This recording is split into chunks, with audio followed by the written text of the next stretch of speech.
Hello students, मैं doctor R के खंडेलवाल और हम बीएससी पार्ट 2 के पेपर 3 यानी फिजिकल केमिस्ट्री के अंदर यूनिट फर्स्ट का ए पार्ट ऊष्मागतिकी प्रथम हम लोग देख रहे हैं।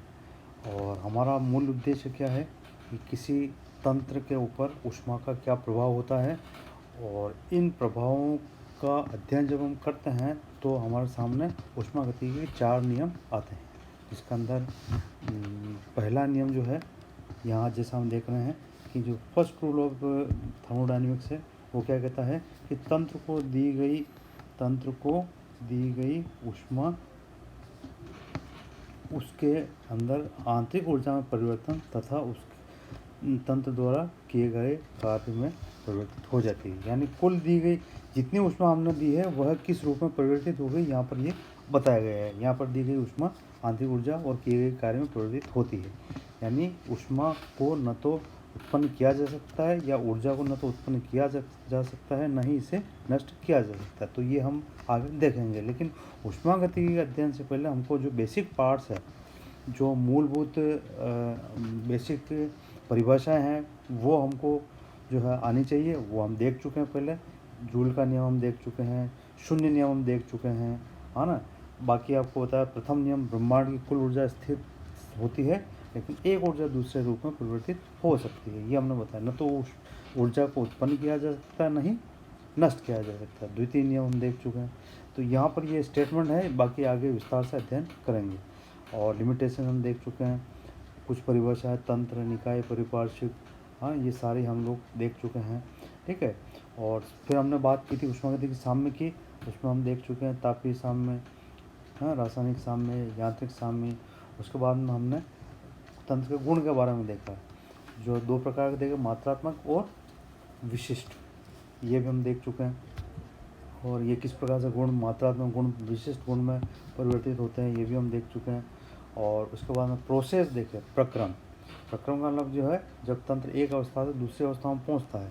ठीक है। तो उस प्रक्रम में जो है किस प्रकार से जो है ये अवस्था परिवर्तन होता है वो हम देखते हैं। और जनरली जो अवस्था परिवर्तन है उसमें कोई एक चर, वेरिएबल को स्थिर रखते हैं सामान्यतः। जैसे ताप को स्थिर रखा तो समतापी प्रक्रम हो गया, ऊष्मा स्थिर रखी तो दोष प्रक्रम हो गया, दाब स्थिर रखा संदेह प्रक्रम हो गया, आयतन स्थिर रखा समायतन हो गया। चक्रीय प्रक्रम के अंदर जहाँ से शुरू हुआ वहीं पहुँच जाते हैं। इम्पोर्टेंट चीज़ यहाँ पर पथ, कि जिस पथ से हम जा रहे हैं, तो यहाँ पर ये पूरा पाथ दिखाया गया है। ठीक है, पूरा पाथ दिखाया है। और फिर हम देख रहे थे उत्क्रमणी तथा अनुक्रमणी प्रक्रम। तो इसके बारे में हम जो है देख रहे हैं कि किसको जो है उत्क्रमणी प्रक्रम तथा अनुक्रमणी प्रक्रम को हम किस प्रकार से परिभाषित करेंगे।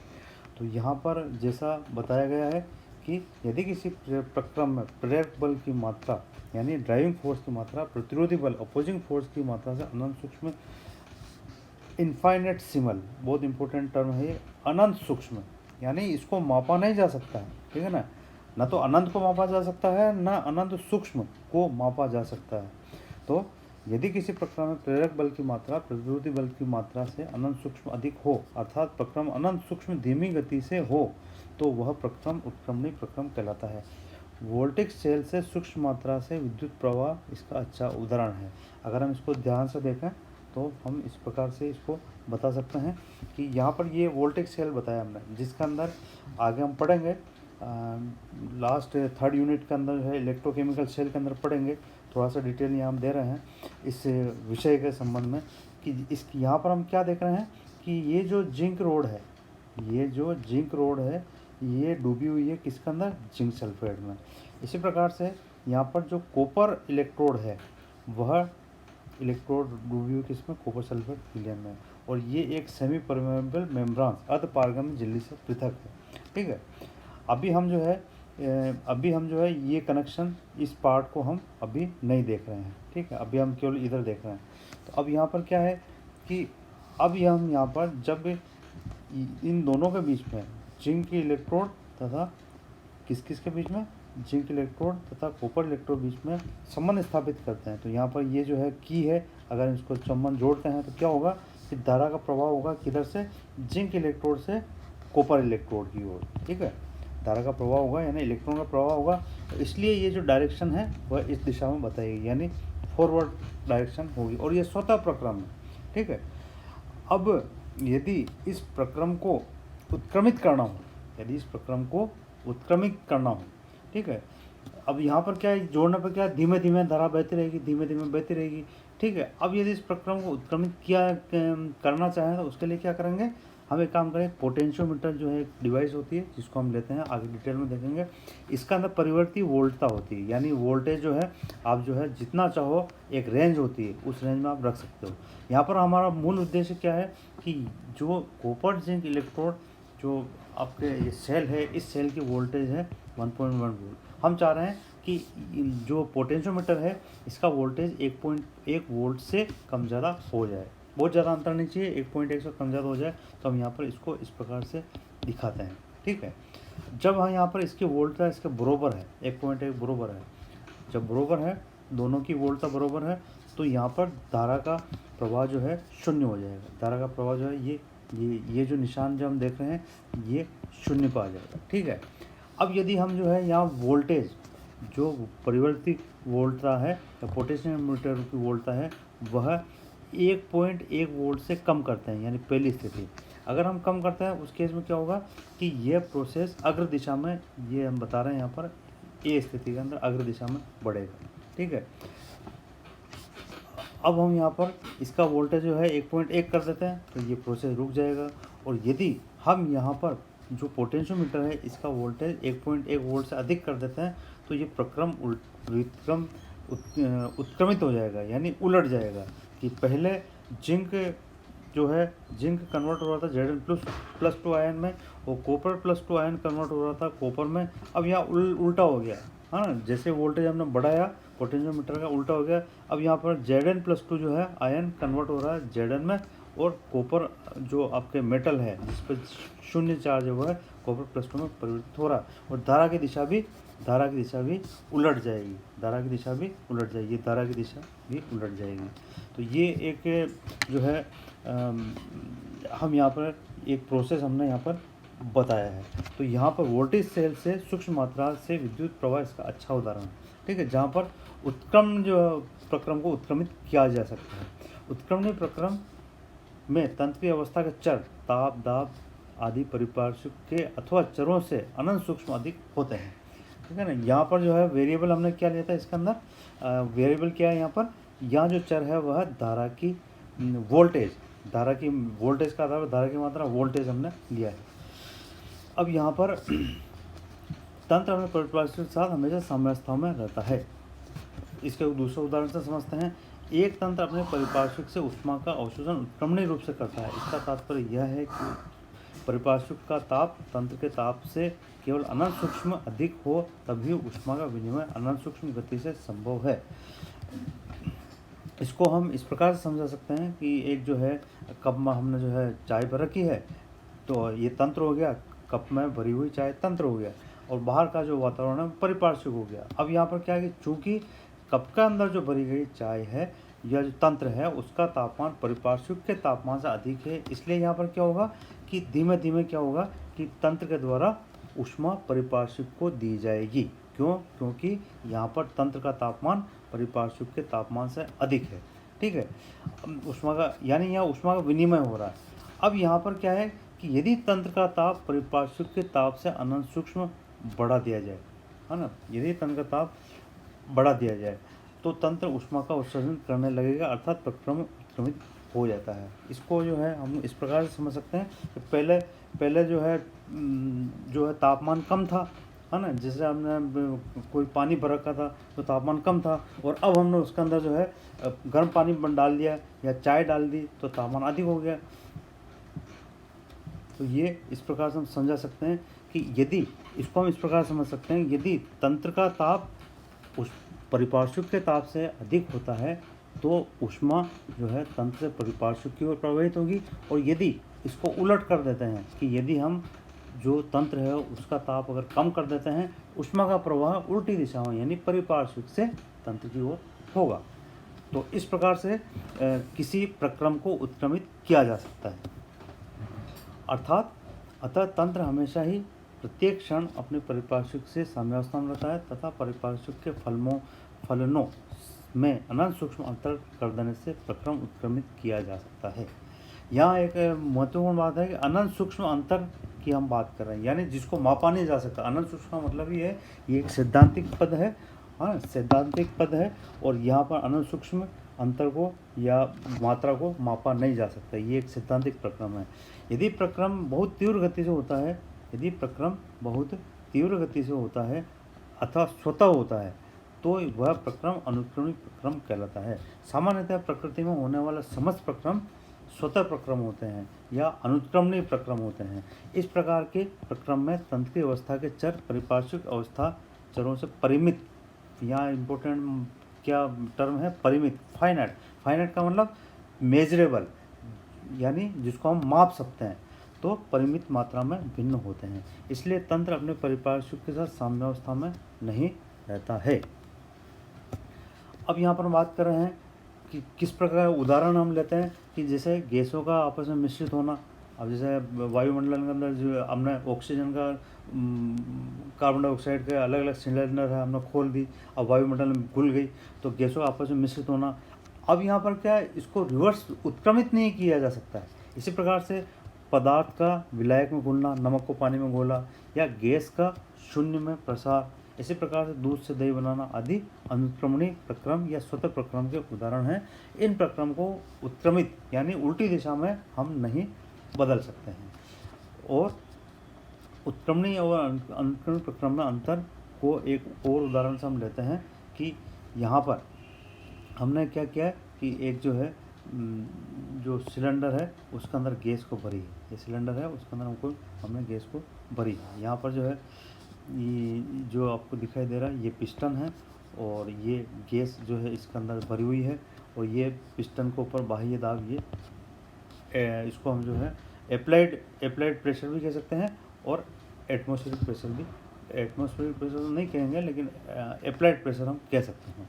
तो यहाँ की माना कि एक सिलेंडर में वायुरोधी भारहीन घर्षण पिस्टन लगा हुआ है। इस सिलेंडर में एक गैस की कुछ मात्रा भरी है। प्रथम स्थिति में माना कि पिस्टन स्थिर है। चित्र 1.2a यहाँ पर हमें बता रहा है कि यहाँ पर जो है अभी स्थिर है, अर्थात पिस्टन पर लगने वाला दाब प्रेरक बल गैस के दाब प्रतिरोधी बल के बराबर है, दोनों बराबर है इसलिए स्थिर है। यदि PA पिस्टन पर लगाया गया दाब अप्लाइड प्रेशर तथा P गैस का दाब हो तो PA बराबर P स्थिर स्थिति में जब तक दोनों बराबर हैं निकाय ठीक साम्यावस्था में रहता है। ठीक है, अब हम क्या करते हैं कि अवस्था परिवर्तन करते हैं, यानी अवस्था परिवर्तन मतलब किसी एक चर में परिवर्तन करते हैं। यहाँ पर चर क्या है, दाब है, और किसके दाब में परिवर्तन करेंगे, परिपार्श्विक के। परिपार्श्विक का मतलब क्या है, पिस्टन। ठीक है, तो अब यहाँ पर पिस्टन पर लगाया गया दाब गैस के दाब से अनंत सूक्ष्म मात्रा dP से घटा दिया जाता है। ये यहाँ पर हमने बताया, ये बताया कि यहाँ पर अब दाब को हमने क्या किया, अनंत सूक्ष्म मात्रा dP से घटा दिया, अर्थात PA = P - dP चित्र 1.2b में ये दिखाया गया है। ठीक है, तो पिस्टन कुछ ऊपर की ओर चलेगा, क्योंकि परिपार्श्विक का दाब कम है इसलिए पिस्टन ऊपर की ओर चलेगा, बाहर की ओर चलेगा, और तंत्र द्वारा परिपार्श्विक पे कार्य किया जाएगा। अतः गैस का प्रसार होगा और अनंत सूक्ष्म मात्रा से आयतन में वृद्धि हो जाएगी। अगर बाहर का दाब कम करेंगे तो पिस्टन ऊपर बढ़ेगा तो अंदर आयतन में वृद्धि हो जाएगी। यदि पिस्टन के दाब गैस के दाब से अनंत सूक्ष्म कम रखा जाए तो गैस का आयतन में वृद्धि अनंत सूक्ष्म मात्रा में होती जाएगी। अगर हम बाहर का दाब जो है कम रख रहे हैं, जो आप अप्लाइड जो प्रेशर कम रख रहे हैं, तो लगातार पिस्टन ऊपर की ओर गति करता जाएगा, और ऊष्मा गति के अनुसार यह गैस का उत्क्रमणीय प्रसार कहलाएगा। यदि पिस्टन पर लगे दाब को गैस के दाब से बहुत कम कर दिया जाए, अर्थात PA is very less than P, यानी एकदम से कम कर दे, धीमे धीमे नहीं करके एकदम से करते हैं, तो गैस का प्रसार जो चित्र 1.2c में दिखाया गया बहुत तेज़ी से होगा और पिस्टन ऊपर की ओर तीव्र गति से चलेगा। यह गैस का अनुक्रमणीय प्रसार कहलाएगा। उत्क्रमणीय प्रसार आदर्श प्रक्रम होते हैं। इनको व्यवहार अनुभव नहीं कर सकते हैं क्योंकि इसे पूर्ण होने में अनंत समय लगता है। अतः प्राकृतिक और प्रयोगशाला में घटित लगभग सभी प्रक्रम अनुत्क्रमणीय होते हैं या स्वतः प्रक्रम होते हैं, और स्वतः प्रक्रम को जो है डिसाइड करने के लिए या परिभाषित करने के लिए या उसकी शर्तों को बताने के लिए एक नया फंक्शन हम काम में लेते हैं, जो आगे लेंगे। उसको हम क्या कहते हैं, मुक्त ऊर्जा प्रत्यय गिब्स फंक्शन जी से हम आगे डिनोट करते हैं, जहाँ डेल्टा जी का मान जो है नेगेटिव होता है तो स्वतः प्रक्रम होते हैं। और यहाँ पर हम बात कर रहे हैं अस्वतः प्रक्रम में,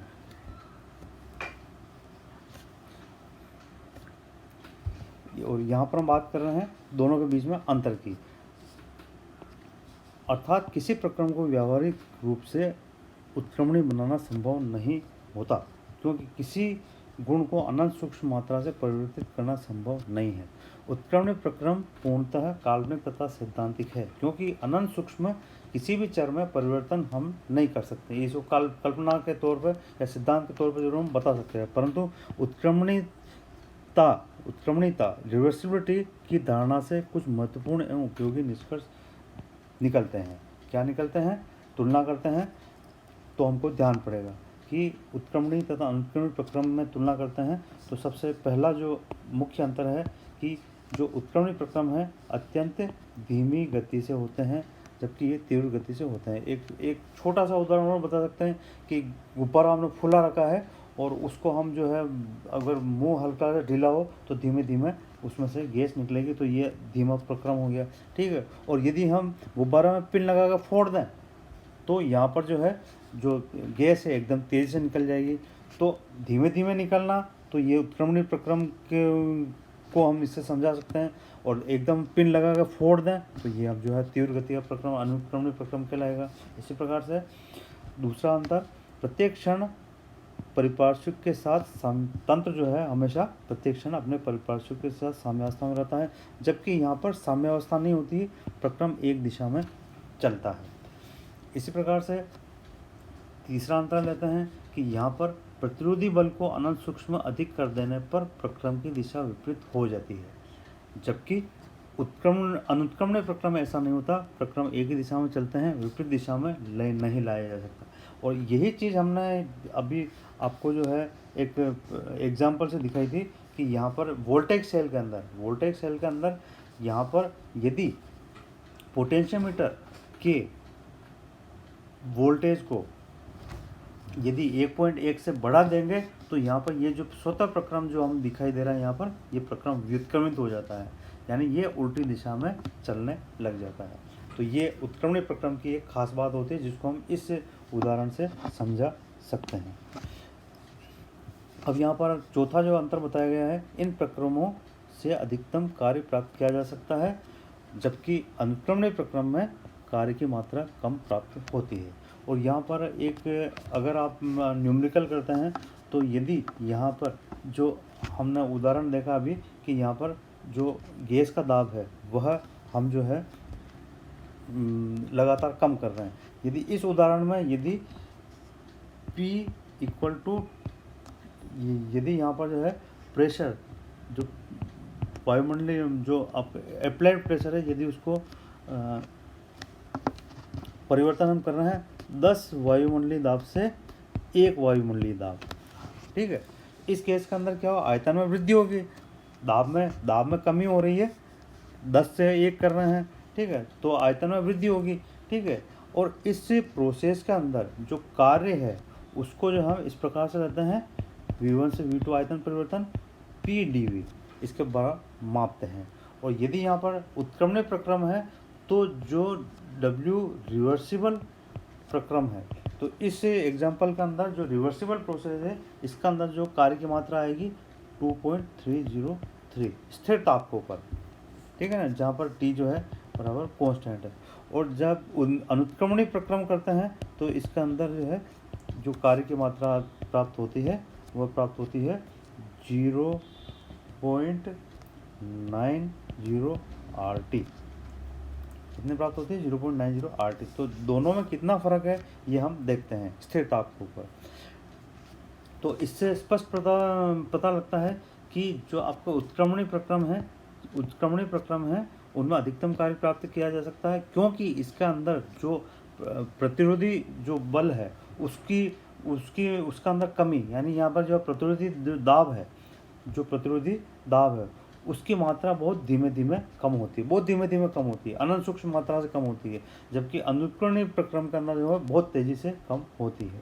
तो इसके कारण से क्या है कि जो उत्क्रमणीय प्रक्रम है उसके अंदर अधिकतम कार्य की प्राप्ति होती है, और जो अनुत्क्रमणीय प्रक्रम है उसमें कार्य की मात्रा कम प्राप्त होती है। एक इस न्यूमेरिकल से हम समझ सकते हैं या डेटा से समझ सकते हैं। इसी प्रकार से पारिपार्श्विक में कोई स्थायी परिवर्तन हुए बिना ये अपनी प्रारंभिक अवस्था को प्राप्त कर सकते हैं। जैसा आपको जो जिंक कॉपर जो आपके सेल है, वोल्टेज सेल है, उसके अंदर आपको बताया। और दूसरा, पारिपार्श्विक में कोई स्थायी परिवर्तन हुए बिना अपनी प्रारंभिक अवस्था प्राप्त करना संभव नहीं होता। जैसे पानी ऊपर से नीचे गिरता है स्वतः, इसी प्रकार से जो है जैसा अभी आपको बताया कि गुब्बारे से धीमे धीमे हवा निकालना, एक बार और जो गुब्बारे को पिन लगा कर फोड़ दिया, तो अब हम जो है प्रारंभिक अवस्था को प्राप्त नहीं कर सकते, तो ये अनुत्क्रमण प्रक्रम कहलाएगा। इसी प्रकार से जो उत्क्रमणीय प्रक्रम है ये अनेक छोटे छोटे सतत पदों में संपन्न होते हैं, छोटे छोटे, जिसको हम कह रहे हैं इनफाइनेटसिमल, अनंत सूक्ष्म, जबकि अनुत्क्रमणीय प्रक्रम जो है अनेक बड़े पदों में संपन्न होते हैं, जिसको हम क्या कह रहे हैं, या तो हम कह रहे हैं इनफाइनेटसिमल, ठीक है, अनंत सूक्ष्म, और यहाँ कह रहे हैं आपके फाइनाइट, है ना, यानी परिमित। तो ये इनका अंदर मुख्य अंतर है। अब हम बात करते हैं ऊष्मागतिक गुण एवं यथातथ तथा अयथातथ अवकल। तो इसको समझने से पहले हमको एक चीज़ जो है ध्यान होनी चाहिए कि यहाँ पर जो ऊष्मागतिक गुण या फलन हम किसको कहेंगे। तो यहाँ पर जो है अगर हम थोड़ा सा ध्यान दें, पहले भी हम देख चुके हैं पीछे कि हमने क्या देखा था कि दो प्रकार के जो है फलन हमने देखे, एक तो ऊष्मागतिक फलन और दूसरे पथ फलन। कौन कौन से देखा हमने? पहला हमने देखा ऊष्मागतिक फलन,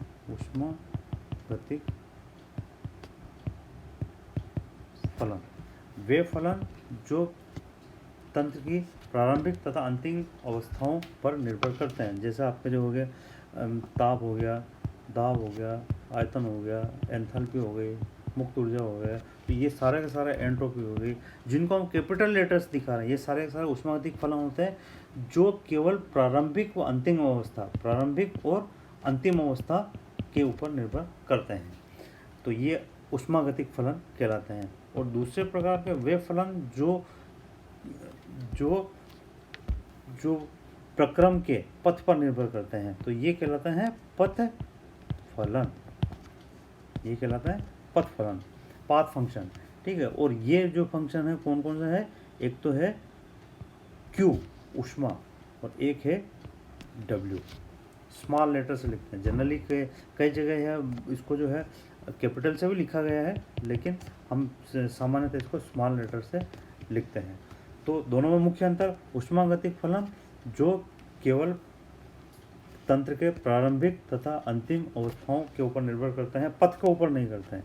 और पथ फलन क्या है? वो प्रक्रम के पथ के ऊपर निर्भर करते हैं। तो ये दोनों मुख्य फलन हो गए, चर हो गए। अब हम जो है बात कर सकते हैं किसकी? ऊष्मागतिक फलन गुण एवं यथातथ तथा अयथातथ अवकल की। वापस अगर हम बात करें तो जो ऊष्मागतिक फलन है इनका जो है अवकलज है, ये कहलाता है एक्सेक्ट। ये क्या कहलाता है? आपके एक्सेक्ट या यथातथ अवकल कहलाता है, डिफरेंशियल कहलाते हैं, ठीक है।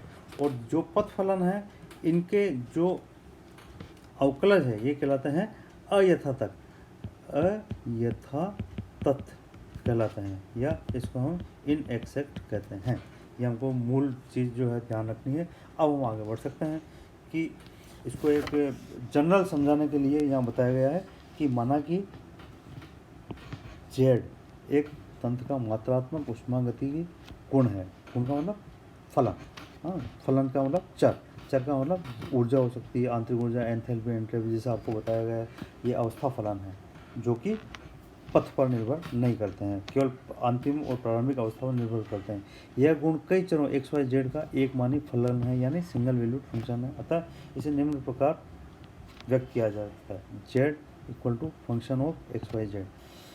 चूँकि ये चर तंत्र की अवस्था निर्धारित करते हैं, अतः चरों में परिवर्तन के कारण जेड के मान में हुए परिवर्तन को निम्न प्रकार से गणितीय भाषा में दर्शा सकते हैं कि जो जेड में अंतर है डेल्टा जेड इक्वल टू अंतिम अवस्था के अंदर जो है फलन जेड बी माइनस प्रारंभिक अवस्था में फलन जेड ए। तो ये दोनों का अंतर बता दिया यहाँ पर।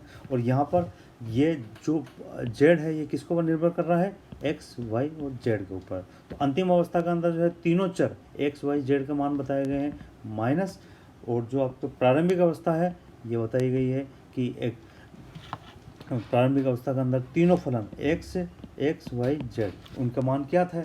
इस प्रकार से यहाँ पर जो अंतर है वो हम निकाल सकते हैं। ठीक है, अब यहाँ पर जेड बी तथा जेड ए क्रमशः अंतिम अवस्था में प्रारंभिक अवस्था में जेड का मान है। जेड के मान में अनंत सूक्ष्म परिवर्तन डी जेड को गणितीय रूप से निम्न प्रकार से लिखा जा सकता है।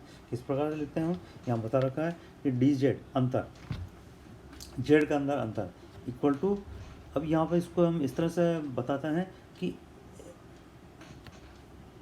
एक्स चर में परिवर्तन के साथ में जेड में कितना परिवर्तन हुआ, किस स्थिति में, जब वाई और जेड को कांस्टेंट रखा है। तो हमने केवल परिवर्तन एक्स के सापेक्ष जो है जेड में किया है। ठीक है, और ये वापस आकर डी एक्स लिखा। अब यहाँ पर जो है वाई और जेड को स्थिर रखा था, अब हम क्या करते हैं यहाँ पर एक्स को और जेड को स्थिर रखते हैं और वाई चर के में अंतर के साथ में जो है जेड में परिवर्तन देखते हैं।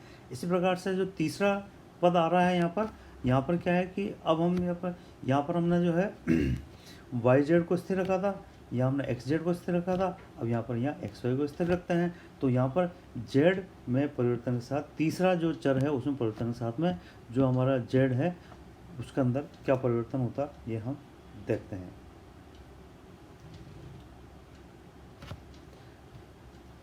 यहाँ पर ये जो साइन दिखाया गया है, कौन सा साइन, ये, तो यहाँ पर ये इसको आंशिक अवकलन संकेत कहते हैं। ये आंशिक अवकलन का संकेत है। ठीक है ना, और सामान्यतः हम क्या लिखते हैं, डी लिखते हैं। ठीक है, और आगे एक चीज़ एक और आएगा, ये तीनों हो गए, ये आंशिक के लिए हो गया, ये सामान्य जो है अवकलन के लिए होगा, और एक आएगा इस प्रकार का, ये किसके लिए होता है, ये दोनों तो आपके एक्सेक्ट अवकल के लिए काम आते हैं या यथातथ अवकल के लिए काम आते हैं, और ये काम आता है अयथातथ अवकल के लिए या इन एक्सेप्ट डिफरेंशियल के लिए काम में आता है। तो तीनों के अंदर हमको अंतर ध्यान में रखता है। और कई बार जो आंशिक अवकलन जो आपके डी है इसको हम इसके द्वारा भी लिखते हैं, लेकिन यहाँ पर ये सामान्यतः जो आपके एक्सेक्ट जो आपके थर्मोडायनेमिक फंक्शन है उनके लिए ही काम में लेते हैं। तो यहाँ पर जो है इसको इस प्रकार से दिखाया गया है। अब किस प्रकार से प्रकट किया गया है, यहाँ आंशिक अवकलन संकेत d z by d x y z ये दर्शाता है कि इस पद में एक्स के अतिरिक्त सारे चर स्थिर हैं, वाई और जेड रहते हुए एक्स के साथ जेड में परिवर्तन की दर कितनी है। इसी प्रकार अन्य संकेतों का भी अर्थ निकलता है। और यहाँ पर जो इक्वेशन नंबर 2 है, ये जो 2 बताई गई है, जेड का यथातथ अवकल समीकरण है तथा डी जेड एक यथातथ अवकल है, एक्सेक्ट डिफरेंशियल है। यथातथ अवकल को उपयुक्त सीमाओं के बीच समाकलित किया जा सकता है ना। यदि जेड केवल एक्स और वाई का एकमानी फलन हो, एक्स और वाई चरों का एकमानी फलन हो, उसको हम इस प्रकार से z equal to function of x y इस प्रकार से लिखेंगे। और अब यहाँ पर जो है जेड जो अवस्था फलन है इसका अंदर जो अंतर होता है जो निर्भर किसके ऊपर कर रहा है, एक्स और वाई के ऊपर, इसको हम इस तरह से दिखाएंगे, d z equal to at constant y variation in z with reference to x, जहाँ पर जो है डी एक्स के रेफरेंस में बता रहे हैं। इसी प्रकार से यहाँ जो है अगला पद हम इस तरह बताते हैं, d z by d y at constant x into d y, यानी यहाँ पर जो है एक्स चर तो स्थिर है और यहाँ पर वाई में परिवर्तन के साथ में जेड में क्या परिवर्तन हो रहा ये हम यहाँ दिखा रहे हैं। और इसी प्रकार से ये तो इस बताया आपका जो एग्जैक्ट डिफरेंशियल उसके लिए, और यहाँ पर जो एग्जैक्ट डिफरेंशियल है उसका एक और करेक्टरिस्टिक जो है प्रॉपर्टी होती है कि यहाँ पर इसका चक्रीय समाकलन किया जो करते हैं तो उसका मान शून्य प्राप्त होता है। उसको हम इस प्रकार से दिखाते हैं। किसी चक्रीय प्रक्रम के लिए जिसमें तंत्र विभिन्न परिवर्तनों से गुजरते हुए वापस अपने प्रारंभिक अवस्था में आ जाता है, हम पहले डेफिनेशन देख चुके हैं। उसके गुण विशेष है परिवर्तन dz का मान शून्य होता है। एक निश्चित उदाहरण हम लेते हैं यहाँ पर कि जहाँ पर निश्चित संगठन के गैसीय तंत्र पर विचार करते हैं। इस तंत्र के ऊष्मागतिक गुण से मतलब थर्मोडायनेमिक प्रॉपर्टीज या वेरिएबल जैसे आंतरिक ऊर्जा, एंथैल्पी आदि तीन चर ताप, दाब तथा आयतन में से किन्हीं दो पर निर्भर करते हैं। अब इसको हम किस प्रकार से दिखाएंगे? माना कि तंत्र की आंतरिक ऊर्जा दाब तथा ताप पर निर्भर करती है, तो इसको हम इस प्रकार लिखते हैं E is function of P and T. जो ई जो चर है आंतरिक ऊर्जा, वह फलन किसका है? दाब तथा ताप का। ठीक है। अब यहाँ पर हम क्या देखना चाह रहे हैं कि ताप और दाब में परिवर्तन के साथ में जो आंतरिक ऊर्जा में परिवर्तन को हम अगर मापना चाहें तो इसको किस प्रकार से लिखेंगे? तो यहाँ पर हम समीकरण 2 का उपयोग करते हुए इसको इस प्रकार लिखेंगे, d E equal to partial differentiation dE/dP at constant T. स्थिर ताप के ऊपर दाब परिवर्तन के साथ में आंतरिक ऊर्जा में परिवर्तन इंटू dP प्लस स्थिर दाब के ऊपर ताप परिवर्तन के साथ में आंतरिक ऊर्जा में परिवर्तन इंटू dt। तो हम इस प्रकार से इस आंशिक परिवर्तन जो आपके पद्धति है इस प्रकार से लिख सकते हैं। इसी प्रकार से हम यदि यहाँ पर जो आंतरिक ऊर्जा है वह दाब और आयतन का फलन हो तो उसको हम इस प्रकार से व्यक्त करेंगे। इसी प्रकार से तो कोई भी वेरिएबल हो तो उसके लिए आंशिक अवकलन पद्धति के द्वारा हम इसको इस प्रकार से लिखेंगे। और यहाँ पर जो है फिजिकल सिग्निफिकेंस की अगर हम बात करें तो इन परिणामों की भौतिक सार्थकता को निम्न प्रकार से समझा जा सकता है कि माना कि आंतरिक ऊर्जा आयतन तथा ताप का फलन है, अतः आंतरिक ऊर्जा परिवर्तन के लिए समीकरण 8 सही होगा। यहाँ उसके अंदर जो है डिटेल से हम समझाना चाहे इस प्रकार से समझा सकते हैं। ठीक है, ये पूरा जो है बताया गया है जो हम पहले बात कही है। अब यहाँ पर अभी तक हम बात कर रहे थे किसकी? एक्सेक्ट डिफरेंशियल की, यानी जो आपका थर्मोडायनेमिक जो फंक्शन है इसकी हम बात ऊष्मागतिक फलन की बात कर रहे थे। अब हम बात कर रहे हैं किसकी? पथ फलन की, जो कि अवस्था फलन नहीं है। तो यहाँ पर Q तथा W, जैसा हमने पहले बताया था कि Q और W दोनों अवस्था फलन नहीं है अर्थात पथ फलन है, तथा इनके परिमाण में परिवर्तन प्रक्रम के पथ पर निर्भर करता है, प्रारंभिक और अंतिम अवस्था पर नहीं करेगा। अतः ऊष्मा तथा कार्य के अवकल क्रमशः dQ और dW। यहाँ पर ये जो है जो डेल्टा का निशान है ये इस प्रकार का, ये जो डेल्टा का निशान है जो आपके इनएक्सेक्ट डिफरेंशियल उसके लिए इस प्रकार से दिखाया जाता है, आपको पहले ही बताया गया है। तो यहाँ पर अयथातथ अवकल कहलाते हैं, इनएक्सेक्ट डिफरेंशियल कहलाते हैं। हालांकि इनमें अंतर dQ minus dW equal to d एक यथातथ अवकल है। अयथातथ अवकलों को समाकलित नहीं किया जा सकता है। अयथातथ अवकल जो अवस्था फलन नहीं होते के मान शून्य नहीं होते हैं। अतः यहाँ पर जो है जो इनके चक्रीय फलन है, ये चक्रीय फलन का मान शून्य नहीं होगा क्योंकि ये पथ फलन है। इसी प्रकार से जो आपके पथ फलन है ऊष्मा, उसके लिए भी चक्रीय जो समाकलन है उसका मान शून्य नहीं होता क्योंकि पथ फलन है। लेकिन यहाँ पर जो है जैसा हम देख रहे हैं कि आंतरिक ऊर्जा परिवर्तन चूंकि एक यथातथ अवकल है इसलिए इसका चक्रीय समाकलन का मान शून्य होता है। इसी प्रकार से गणितीय भाषा के अंदर जो है dQ यानी अंतिम अवस्था और प्रारंभिक अवस्था की ऊर्जा का अंतर, तो यहाँ पर जो है ऊष्मा चूंकि अयथातथ अवकल है इसलिए यहाँ पर इसको इस प्रकार से नहीं लिखा जा सकता, एग्जैक्ट ये जो है डिफरेंशियल नहीं है इसीलिए। इसी प्रकार से कार्य के लिए भी जो है ये सत्य है कि यहाँ पर जो है प्रारंभिक और अंतिम अवस्था के अंदर जो अंतर के बराबर कार्य अगर मापते हैं तो ये ऐसा संभव नहीं है क्योंकि यहाँ पर जो कार्य है वह अयथातथ अवकल है, जो DW है, ये अयथातथ है, या यहाँ पर ये पथ फलन है, अवस्था फलन नहीं है। लेकिन जो आपके ऊष्मागतिक फलन है, जैसे ई यहाँ पर आंतरिक ऊर्जा, उसके लिए ये बात सत्य है, जबकि यहाँ पर ये जो है ये इक्वल नहीं होता है। अब यहाँ पर आगे हम देखते हैं, जैसा हम क्या स्टडी करना चाह रहे हैं, ऊष्मागतिकी प्रथम नियम। तो दी गई तंत्र को दी गई ऊष्मा उसके आंतरिक ऊर्जा में परिवर्तन और किए गए कार्य के बराबर होती है।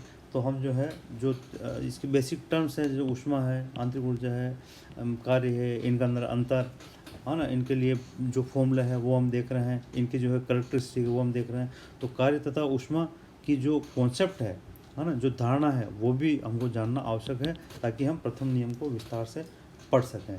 तो यहाँ पर जैसा बताया गया है कि ऊष्मागति में कार्य एवं ऊष्मा की धारणा अत्यंत महत्वपूर्ण है, इसलिए इनको समझना अति आवश्यक है। कार्य एवं ऊष्मा के संबंध में निम्नलिखित बातों का ध्यान रखना जाना चाहिए। कौन कौन से कि ये सबसे पहले कार्य तथा ऊष्मा तंत्र की सीमा पर उत्पन्न होते हैं। किस तरह से होते हैं कार्य? जैसा आपको पिस्टन का बताया, तो अगर दाब कम होता है, दाब अगर जो है अप्लाइड जो प्रेशर है, जिसको हमने PA से दिखाया था, वो यदि कम होता है तो पिस्टन बाहर की ओर जाएगा, बाहर की ओर जाएगा तो इसका मतलब परिपार्श्विक में कार्य किया जाएगा। ठीक है, तो इस प्रकार से कार्य तथा ऊष्मा तंत्र की सीमा पर उत्पन्न होते हैं। कार्य तथा ऊष्मा तंत्र की अवस्था परिवर्तन के दौरान उत्पन्न होते हैं। इसी प्रकार से कार्य तथा ऊष्मा को परिपार्श्विक पर हुए प्रभाव द्वारा व्यक्त किया जा सकता है। कार्य परिपार्श्विक पर होगा, आपके जितने मोटरसाइकिल का इंजन, कार का इंजन, जो भी इंजन है, उसके अंदर तंत्र, अंदर जो है पिस्टन के अंदर जो ऑयल, जो पेट्रोल डीजल जल रहा है, वो तो आपके तंत्र हो गया। और परिपार्श्विक क्या है? इंजन। तो अंदर से जो रासायनिक अभिक्रिया हो रही है, उसके द्वारा जो है रासायनिक ऊर्जा किसमें परिवर्तित हो रही है? यांत्रिक ऊर्जा। और वो जो ऊर्जा में परिवर्तन है वो हम बाहर दिखाई दे रहा है, जो कार्य हमको बाहर दिखाई दे रहा है कि वो इंजन चल रहा है, मोटरसाइकिल चल रही है, कार चल रही है। ठीक है, तो और इसी प्रकार ऊष्मा को भी परिपार्श्विक पर हुए प्रभाव के द्वारा व्यक्त किया जाता है, ये बाहर दिखते हैं। कार्य तथा ऊष्मा बीजीय राशियाँ, एल्जेब्रिक क्वांटिटीज है, इनको जो है इनके मान धनात्मक तथा ऋणात्मक दोनों ही हो सकते हैं।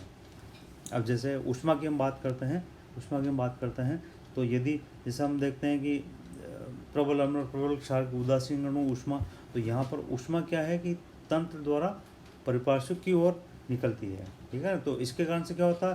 तंत्र में ऊष्मा उत्पन्न होती है, तो यह प्रक्रम जो है ऊष्मा क्षेपी कहलाता है, और इसके अंदर ऊष्मा की मात्रा बढ़ जाती है। अब बढ़ी हुई ऊष्मा की मात्रा कैसे मापते हैं? परिपार्श्विक के द्वारा मापते हैं। थर्मामीटर लगाइए, या बाहर जो है कोई इस प्रकार का इक्विपमेंट लगाइए जो कि माप सके कि कितनी ऊष्मा जो है बाहर निकली है, जिसके कारण से ताप बढ़ा। तो ये अब यहाँ पर जो है जो आगे हम इसको देखेंगे, इसको डेल्टा एच से हमने बताया था -13.69 किलो कैलोरी पर मोल। तो यहाँ पर ये ऊष्माक्षेपी प्रक्रम है जहाँ पर ताप बढ़ जाता है, और ये हम जो है और दूसरा अगर ऊष्मा शोषी प्रक्रम है तो इसके अंदर ये प्लस हो जाता है, जो डेल्टा एच है एंथैल्पी, इसका मान प्लस हो जाता है। ये अर्थात कार्य तथा ऊष्मा दोनों बीजीय राशियाँ हैं, इनका मान धनात्मक तथा ऋणात्मक दोनों ही हो सकते हैं। इसी प्रकार से कार्य एवं ऊष्मा दोनों की अवस्था परिवर्तन के पथ पर निर्भर करते हैं। कार्य तथा ऊष्मा दोनों ही अवस्था परिवर्तन के पथ पर निर्भर करते हैं। आपको पहले बताया जा चुका है कि दोनों जो है पथ फलन है, अर्थात ये अवस्था फलन नहीं है, इसलिए इन्हें ऊष्मागतिक राशियाँ नहीं माना जाता है। कुछ विशेष परिस्थितियों को छोड़कर न तो Q ऊष्मा तथा W कार्य का अवकलन और न ही dQ तथा dW का समाकलन किया जा सकता है। अब जैसे यहाँ पर जो है, जो इनका अंदर जो डिफरेंशियल है, वो इसके स्थान पर जो है ये इसके द्वारा दिखाया गया है, तो उससे कोई फर्क नहीं पड़ रहा। लेकिन हमको ये ध्यान रखना है कि ऊष्मा Q तथा कार्य दोनों ही पथ फलन है, अवस्था फलन नहीं है। न तो इनका अवकलन किया जा सकता है, न ही इनका समाकलन किया जा सकता है। इसलिए dQ तथा dW अयथातथ अवकल इनएग्जैक्ट डिफरेंशियल कहलाते हैं। अयथातथ अवकल सामान्यतः ये इस प्रकार डेल्टा का उपयोग किया जा सकता है। उदाहरण dQ तथा dW, परंतु यहाँ पर जो है कई जगह, कई बुक्स के अंदर जो है इनको इस प्रकार से भी व्यक्त किया जा सकता है, उससे कोई दिक्कत नहीं हो रही है। बाकी हम अगले लेसन में देखते हैं।